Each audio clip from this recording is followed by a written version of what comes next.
Magti-terminate po ako ng cable rito, 16 mm para po sa building na yan kasi nirewire namin yan.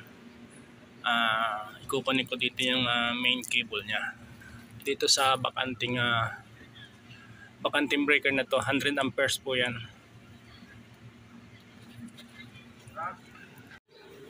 Ayan po yung cable na ikakabit namin. Natanggalan ko na ng insulation sa armor cable po kasi yan. Nakabalot siya ng ganitong alambre para safe po yung cable. We put here, put inside here.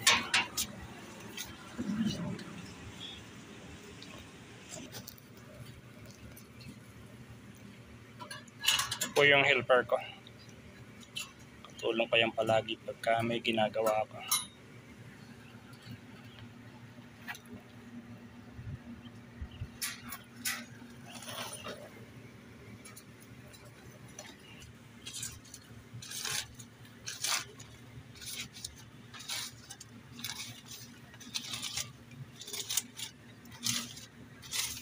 Napakasipag po nito.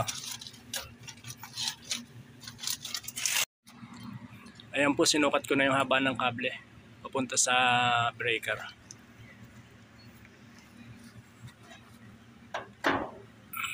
Doko jurus ya. Harian.